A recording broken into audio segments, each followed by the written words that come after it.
نے آپ کو ان کا افسانہ میں واٹس ایپ پر دیا. آپ نظم میں افسانہ ڈھونڈ رہی تھی, انہوں نے افسانے کا نام اور نظم رکھ دیا. ہاں انہوں نے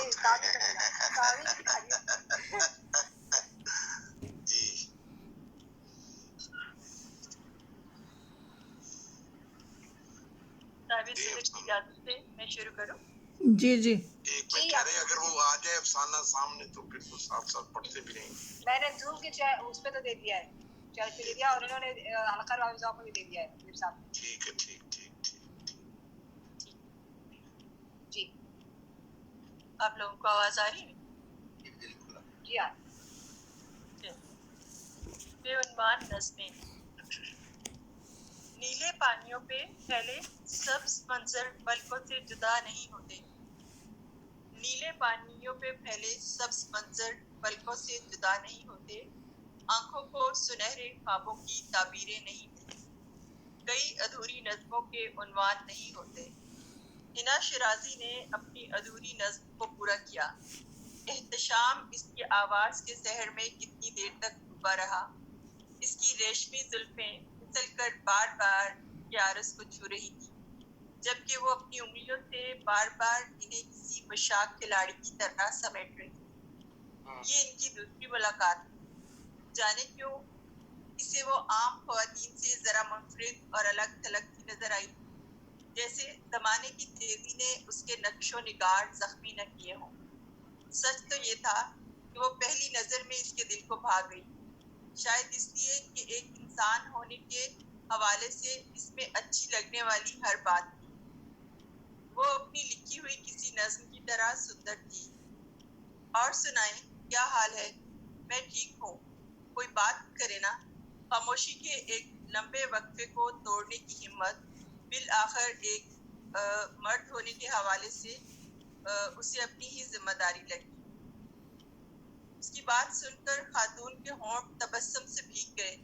پھر کچھ سوچتے ہوئے بولی, کیا آپ نے کبھی لفظوں کو چڑیوں کی طرح محبت کے پانیوں میں نہاتے ہوئے دیکھا ہے؟ مرد نے اپنی یادداشت پر زور ڈالا اور دلچسپی سے بولا, نہیں, میں نے تو حرفوں اور لفظوں کو ہمیشہ خشک, بیزار اور چپ چاپ ہی پایا ہے, لیکن مجھے لگتا ہے کہ آپ کا مشاہدہ مجھ سے بہتر ہے. میرا دل چاہتا ہے کہ میں بھی آپ ہی کی طرح انہیں محسوس کروں. کوئی طریقہ ہے کہ ایسے ممکن ہو؟ وہ بولی, اچھا, اس کا ایک طریقہ ہے. جب کبھی آپ بھری محفلوں سے اکتا جائیں, تھک جائیں, تو بانسری کے سر چھیڑ دیجیے, ان کی لے میں کھو جائیے. اس مشق سے جل یا بدیر آپ کے من مندر میں رنگ اتریں گے, محبت کی کوملتا پھوٹے گی اور لفظوں کی رنگین چڑیاں اس پانی میں نہانے آئیں گی. وہ نسخہ کیمیا بتا کر شانتی سے مسکرائی اور چپ رہی, پھر جانے کے لیے اجازت طلب کی. احتشام اسے جاتے دیکھتا رہا. اس لمحے سے لے کر اب تک وہ محبت کی بانسری کی لے میں رنگین چڑیوں اور محبت کی کوملتا سے پھوٹنے والے پانی کو محسوس کرنے کی کوشش کرتا رہا. وہ لفظوں کی جادوگرنی تو پھر نہیں ملی, مگر نمکین پانیوں کا حوض, خوابوں میں رنگین چڑیوں کے نہانے کا منتظر رہا. اپنے والد کی بے وقت موت نے احتشام علی پر سنجیدگی کی بوجھل چادر ڈال دی تھی. دھوپ ان کے آنگن سے ہوتی ہوئی سیدھی ان کی آنکھوں میں چبھنے لگی. اپنی بیوہ ماں اور چھوٹے بہن بھائیوں پر مشتمل خاندان کی معاشی ذمہ داری کا بوجھ اب اس کے کاندھوں پر تھا, جو اس نے اس جان فشانی سے نبھایا کہ اسے خود اپنی ہستی بھول گئی. کچھ ماہ قبل اچانک اس شاعرہ کی بے عنوان نظموں نے اس کے من پر چھائی خاموشیوں کو گدگدایا, جیسے پتوں کو ہوا چھیڑ دے. وہ کچھ عجیب سی شاعرہ تھی.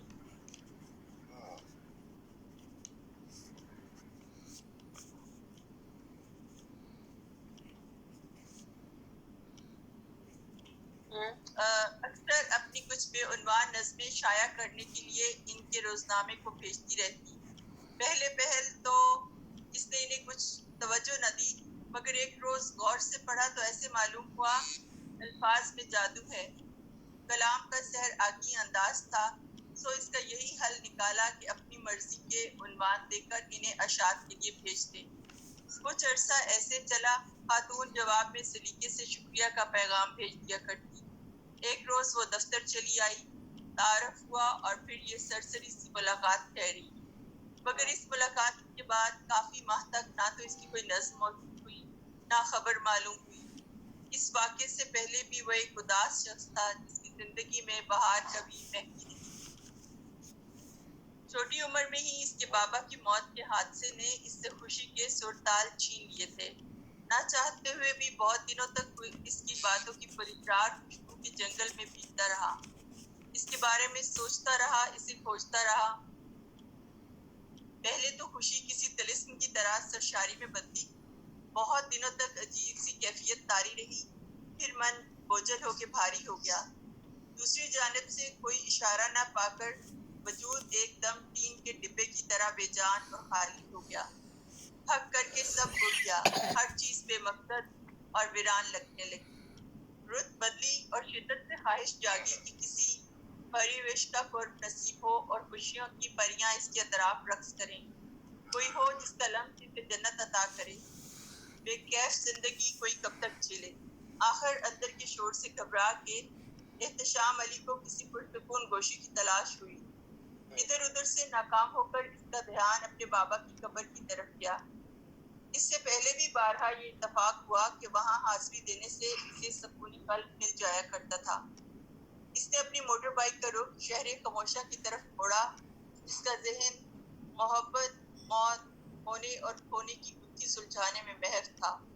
سورج غروب ہونے میں ابھی وقت تھا کہ مشک کافور اور اگربتیوں کی مخصوص اداسی بھری مہک نے اسے اپنی جانب کھینچ لیا۔ اس سے محسوس ہوا جیسے زندگی اور موت باہم گلے مل رہی۔ ہوا یہ کہ قریب ہی آہٹ ہوئی، جب نظر اس جانب اٹھی تو آنکھیں پلکیں جھپکنا بھول بیٹھی۔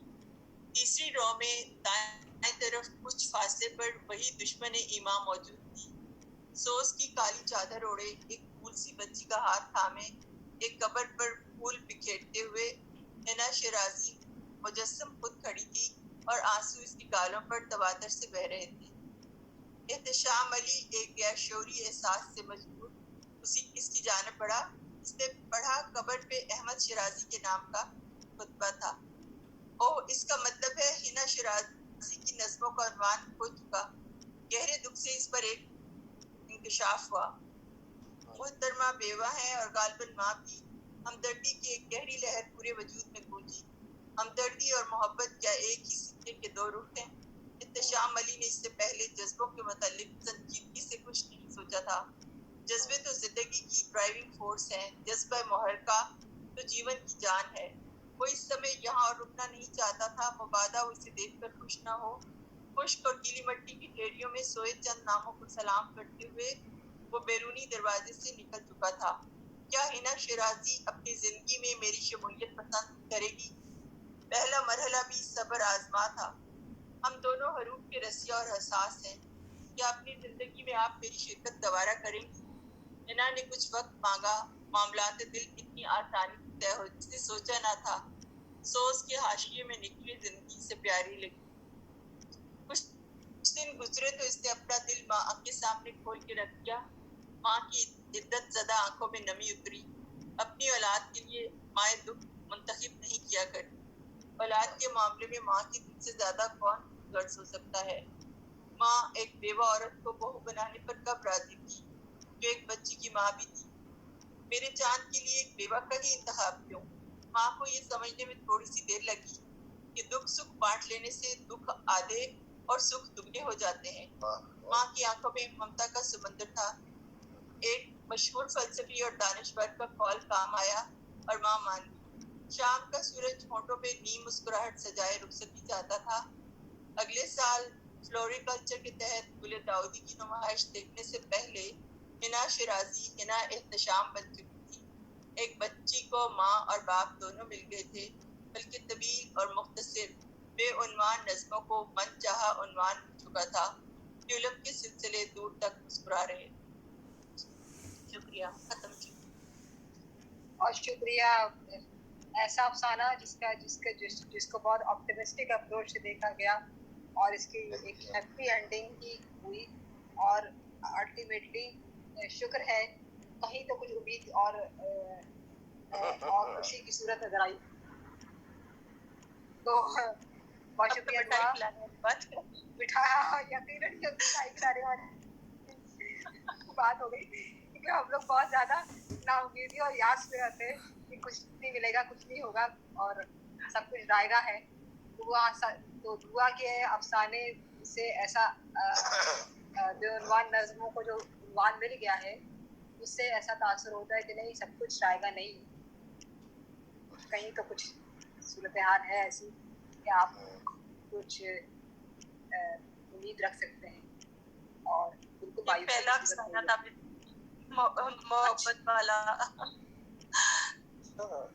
चलिए ठीक है, ठीक, तो मैं अब दरख्वास्त करती हूँ नाजिया अहमद से वो इस अफसाने पे गुफ्तगू करें। जी नाजिया।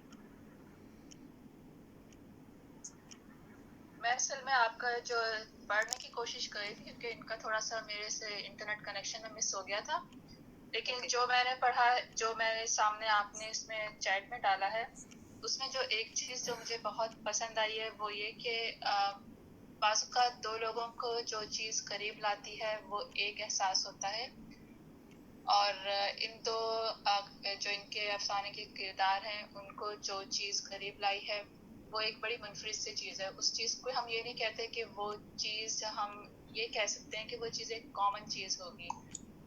एक बंदा अगर कुछ खोता है तो उसकी एहसासात, उसकी फीलिंग, उसका जो उस गैप को फिल करने का तरीका होता है ना, वो मुख्तलिफ होता है।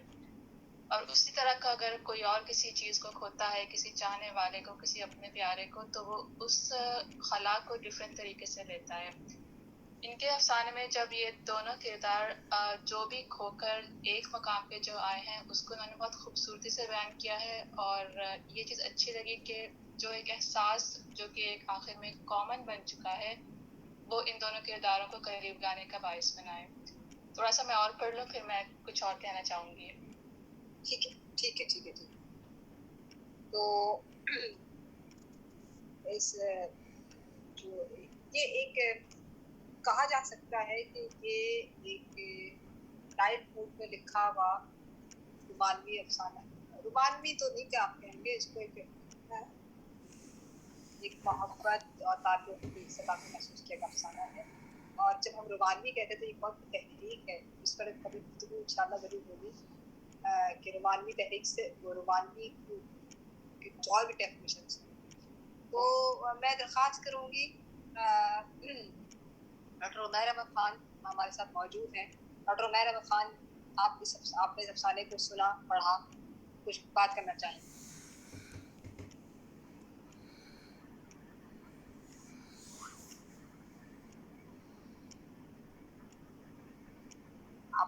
जी एक सेकंड, अब माजरत, मैं इस वक्त असल में एक ऐसी गैदरिंग में हूँ जहाँ बात नहीं कर पाऊंगा, मुझे अगर आप थोड़ा सा टाइम दे दें फिर मैं आपको ठीक है। तो जनाब मैं अताउर रहमान खाकी से दरख्वास्त करूँगी कि वो इस अफसाने पे गुफ्तगू करें। जी अताउर। जी बहुत शुक्रिया जला साहिबा, ये अफसाना मैंने सुना भी और पढ़ा भी, और इस अफसाने के ताल्लुक से चंद एक बातें मैं ज़रूर करना चाहूँगा कि अगर इसको क्राफ्ट की सतह पे देखें तो ये एक रासबियानी अफसाना है, और कुछ उसमें रोमानियत की कुछ टचेस भी मौजूद हैं, और जो है उसमें जो सबसे अहम मुझे चीज़ लगी कि वो जब शायरा से जब वो मर्द कहता है कि तुम्हारे पास जो है क्या मुझे मिल सकता है, वो एहसास की जो एक सतह है, तो ये तो साइंटिफिकली भी प्रूवन है कि क्योंकि औरत ने रिप्रोडक्शन करनी होती है, वो दुनिया में जिंदगी का बाइस बनती है, तो इस वजह से उसके अंदर कुछ एहसास का जज्बा ज्यादा रखा गया है, यानी कि वो माँ भी होती है, वो बीवी भी होती है, वो बहन भी होती है, या वो दीगर रिश्तों में उलझी हुई एक ऐसी औरत भी होती है जिसने वो तमाम रिश्ते पूरे करने होते हैं। तो वो एक जो खूबसूरत बात थी, मुझे लगा कि वो कहीं आखिर में जो है वो आएगी, लेकिन खैर वो नहीं आई।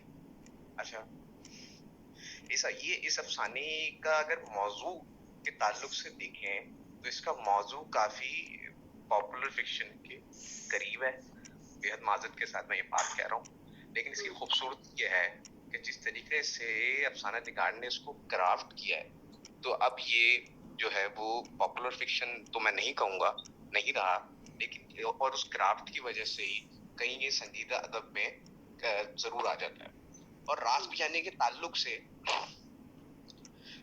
जैसे एक दो बातें मैं जरूर कहना चाहूँगा कि क्योंकि उसमें इबामी कैफियत नहीं होती, वो बहुत सलीस पैराए में जो है वो अफसाना आगे चल रहा होता है, तो कहीं कोई ऐसा जुमला या बुनत करते वक्त अगर वो कारी को भटका रहा है या कहानी कहीं गिरफ्त से निकल रही है, तो उस पे अगर थोड़ा सा गौर फिक्र कर लिया जाए तो मेरा ख्याल है कि एक अच्छा राज बियानी अफसाना भी जो है वो बहुत मुतासिर कुन साबित हो सकता है। अच्छा, इसमें कुछ वहदत के मसाइल हैं, वो मैं इस वजह से कह रहा हूँ क्योंकि राज बियानी अफसाना है और एक राज बियानी अफसाने के ताल्लुक से वहदत जो है वो बहुत जरूरी होती है।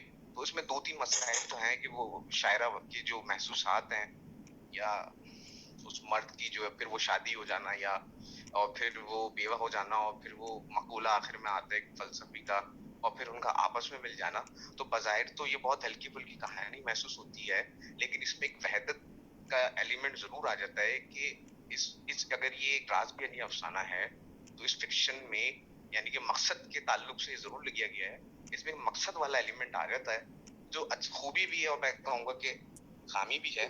उस तनाजुर में अफसाने को देखने पर उसकी खूबसूरती भी आया होती है और थोड़े मसाइल भी जरूर नजर आते हैं। तो लेकिन बहरहाल मैं इसकी जो है वो और जो तशबीहात और जो इन्होंने इस्तेमाल किया मैं उसकी दाद जरूर दूंगा कि जुमलों की जो बुनत है वो बहुत खूबसूरत है, वो बहुत शायराना है और बहुत बहुत बहुत अच्छा लगा मुझे अफसाना। बहुत शुक्रिया। जी जी, तो जब मैं ये अफसाना सुन रही थी, वैसे तो इस अफसाने की जो एक अच्छी बात ये है कि इसमें एक ऑप्टिमिस्टिक अप्रोच है। मुझे मैंने तो ये बहुत रवा रवी में एक बात कि जो नहीं तो जब हैप्पी एंडिंग की बात नहीं है, एक ऑप्टिमिस्टिक अप्रोच है और पॉजिटिव मैसेज दिया गया। लेकिन जब शुरू में जब अफसाना सुना रही थी और कह रही थी कि शायरा अधूरी नज़में बेउनवान से, तो वो बिल्कुल आगे चलकर मेरा ख्याल बिल्कुल बदल गया। लेकिन शुरू में सुनाई थी तो एकदम मेरे जहन में, शायद किसी और के जहन में भी ये बात आई, एकदम मेरे जहन में सारा शिफ्ता घूम गई कि वो ऊंची नज़मों के बारे में कहा जाता है कि अधूरी नज़में है, लेकिन वो इसलिए मेरे जहन से फौरन बहस हो गई, फौरन चली गई कि सारे शिफ्ता की ज़िंदगी इतनी पुरसकून थी नहीं जितनी इस अफसाने की खातून की बहरहाल हो जाती है अल्टीमेटली। तो और ना ही वो इतनी सिमटी हुई खातून थी और वो एक अलग ही दर्द से खातून थी, तो उसमें वो एक अलग ही मौजूद बन जाता है। तो मैं उमर साहब थोड़ी देर बात करेंगे, बल्कि उमर है भी अभी, चलिए कोई बात नहीं। तो मैं ज़ेब अस्कार साहब आपसे दरख्वास्त करती हूँ, नहीं उससे पहले मैं बात करूँ, बस खबर साहब आपने दरख्वास्त की। असल में थैंक यू इंदिरा जी, मैं साबित सदीक की इजाजत से कहता हूँ कि ये मुझे अगर सबसे बेहतर चीज लगी तो इस अफसाने का अनुमान ये बेनवान नज़में, और आखिर पे उन्होंने जाकर कहा कि बेनवान नज़मों को उनका नाम मिल गया, जो उन्होंने नाम किया बहुत खूबसूरत नभाया इन्होंने बहुत। और जैसा कि हम बात कर रहे थे अभी कि असल में हमारे इर्द गिर्द जिंदगी इतनी वो अधूरी है, इतनी लोगों के ख्वाब जाती और इज्तिमाई तौर पर इतने अधूरे हैं कि कोई वसल की चीज लिखते हुए हमें खुद से ही शर्मसारी हो जाती है कि यार जबकि दुनिया में हिजर है तो मैं अपना वसल का गीत गाता तो मैं कितना बुरा सालिक हुआ। परसों चौथ भी रियाना साहबा ने कहा था कि दुनिया में सबसे ज्यादा जो शायरी हुई है ना वो हिजर पे हुई है, और फिर हमारा जैसा खिता जिसमें हमने फिजिकल भी हिजरत की है, तो वो हिजरत हमें के साथ इतनी जुड़ चुकी है ज़हनी तौर पर और जिस्मानी तौर पर कि वो हम अगर मुझे कोई मेरी मोहब्बत मिल भी जाती है, मेरी मंजिल मिल भी जाती है, तो मैं अपने आप को वो बड़ी शायरी बनाने के लिए वो मैं हिजर के ही गीत लिखता रहता हूँ, हिजर के ही करता रहता हूँ। लिहाजा इन्होंने ये बड़ी खूबसूरत जो है उसका जो थी खासकर इन्होंने जो अनुमान को, क्योंकि अगर ये एंड पे जाकर फिर अधूरी रहती ना तो फिर इस अनुमान का मकसद फौत हो जाता। उन्होंने इस अनुमान का जो बेनुमान नस्ल, लेकिन एक बात है कि जो आखिरी सीन है ना, जो आखिरी सीन है वो मुझे थोड़ा सा लगा कि वो मुसन्निफा ने साफ नजर आता है कि वो जानबूझ के उनका दोनों का मिलाप कराया गया ताकि वो दोनों एक दूसरे की, मतलब वो उसको, वो कतबे को उसको देख कर ही उसको अंदाजा हो जाता है कि अच्छा अच्छा ये बेवा है, ये बेवा है। तो वो ये जो था ना, अगर इसको किसी और तरीके से इनको, मतलब पहली तो बात है कि इनको जो मोहब्बत मिली है, जिंदगी मिली है, किसी मौत ने मिलाया है, मौत ने, उनके वालिद की मौत थी, उनके खामन की मौत थी। ये दोनों अपनी अपनी मौत को देख, अपनी अपनी जो जिंदगी में जुड़ी हुई है इनकी मौतें, उनको देखने गए तो वहां से इनको जिंदगी मिली है। वैसे तो बड़ी खूबसूरत बात लगती है, बहुत अच्छी लगती है कि मौत से जिंदगी थी, मौत से मोहब्बत थी, बहुत खूबसूरत इमेज है। लेकिन वो लगता ऐसी है कि जैसे वो नहीं होता कि वो फिल्म डायरेक्टर को सीन मतलब जानकर डाल देता है कि भी वो एक क्या कहते हैं उसको, वो कि उसका मुझे क्या नाम है, उसको देख के वो ऐसे नहीं लगता था कि जैसे एक रवानी में आया, ऐसे लगता है कि जैसे वो डाल दिया गया। और दूसरी बात यह है कि क्योंकि दुआ साहबा शायरा भी है, तो शायर का एक प्रॉब्लम होता है कि वो जब वो नज़म लिखता है ना तो उसमें उसकी शायरी आ जाती है, कहीं ना कहीं से उसकी शायरी आती है। मैंने बड़े शायर देखे हैं जो वो जो नावल लिखते हैं, जो अफसाना लिखते हैं, तो उनका लफ्जों की बुनत, उनकी सारी वो शायरा ना, ये थोड़ा सा एक क्वेश्चन है कि क्या नस्र को फिर अगर आपने शायराना अंदाज में देना है तो फिर आपको नज़म लिखने, आपको नस्र लिखने की क्या जरूरत है। तो ये तो मैं इसको ये नहीं कहता कि ये बहुत खूबसूरत जुमले लगते हैं इनके, बहुत खूबसूरत इन्होंने लिखे, लेकिन उसमें फिर शायराना ज्यादा बात हो जाती है, वो नस्र कहीं से निकल जाती है। लेकिन इसके बावजूद भी मजमूई तौर पर इन्होंने ये एक मोहब्बत का पॉजिटिव का दिया है, बहुत खूबसूरत है। मेरे नजदीक तो इसका अनुमान, इसके अफसाने की सबसे खूबसूरत बात जो है ना, इसका अनुमान है जिन्होंने इसको पूरा किया। बहुत बहुत शुक्रिया। मसूद कमर साहब, आपकी इस गुफ्तगू के 3 नुकात आ रहे हैं। ये पहला तो नुकता ये आ रहा है जनाब के हम इतनी फ्रस्ट्रेटेड लाइफ में रहते हैं, इतनी फ्रस्ट्रेशन में रहते हैं कि उसमें तवक्को रखना है कि कोई पॉजिटिव मैसेज भी आएगा, ये बड़ा मुश्किल लगता है। और दुआ ने एक पॉजिटिव वो दी है, एड दिया है, तो उसको वो हम सबके लिए एक जरा सा मुतवक्को सूरत हाल थी। और दूसरा नुक्ता जो आपने दिया है वो ये कि मौत से जिंदगी, यानी दो, उनके वालिद की डेथ हुई, उनके शौहर की डेथ हुई, और जी वो दोनों एक ही मतलब अपने अपने प्यारों से बिछड़ने के बाद जो दोनों मिले हैं, वो मिलना क्या ऊपर, क्या उसको देना क्या वो उस तरह से मिलाप होना चाहिए था, या इसको इस तरह से भी देखा जा सकता है कि एक ही तरह का दुख था दोनों का, मतलब एक बिछड़ने का अजाब जो था, उससे निकलने के लिए, उस दुख से निकलने के लिए दोनों ने एक राह दी, और वो बहरात को एक फिक्री सूरत, एक कुदरती एक सूरत निकल आई, तो दोनों मिल गए। और यकीनन कहीं इसको मैं ये हो सकता था कि फिल्मी सीन बन सकता था, मगर इसको फिल्मी सीन से बचा लिया दुआ अज़ीम ने, तो फिल्मी सीन बन सकता था ये, मगर मुझे लगता है कि सॉरी साहब, मेरे नजदीक फिल्मी सीन बना दिया गया, आपके नजदीक बचा लिया गया। नहीं, मैं इस तरह से कह रही हूँ कि जो दुआ ने कही ये बात जो कही ना कि वो एक अफसाने में कि वो एक जो है वो एक मुझे इस तरह की लाइन है जो मुझे याद तो नहीं आ रही अभी, कि एक जो है वो रात सी निकली और कुछ इस तरह का है कहीं कि, तो वो उसमें इस तरह से वो एक फिल्मी सिचुएशन होते होते से रह गई है कि हम ये सोचे कि नहीं जी वो अल्टीमेटली कोई ऐसी सूरत बनी कि दोनों एक दूसरे से मिल गए, नहीं कहीं ऐसी सूरत कि वो दुख से निकलने की एक सूरत मिल गई एक इन दोनों को। तो एक ये दूसरा नुकता आपने उठाया था। तीसरा जो आपने जो हम बात कर रहे हैं, आप इतनी देर से इतने दिन से ये बात कर रहे हैं, इतने दिन से इस बात पर सर पीट रहे हैं कि नस्ली नज़्म में अफसानवी रंग आ जाता है। तो मसूद कमर साहब, आपने आज एक नया मसला उठा दिया कि जो शायर होते हैं वो जब बात करते करते एकदम से अफसाना जब कहते हैं तो एकदम से शायरी की तरफ चले जाते हैं। अफसाना निगाह जब वो शायरी भी अगर तख्लीकार जो है वो अफसाना निगार भी है और शायर भी है, ज़ेबस्कार साहब की तरह। तो वो शायरी करते करते अचानक अफसाना लिखते रहते, अचानक शायरी की तरफ चला जाएगा। तो ये क्या बात है? तो ये बात होनी चाहिए या नहीं होनी चाहिए, इसको ये नया नुक्ता उठा दिया आपने। तो जी ज़ेबस्कार साहब, मैं आप ही की तरफ आ रही हूँ। नहीं, वो खाकी साहब कुछ कहना चाहते हैं। खाकी साहब जी, खाकी साहब जी।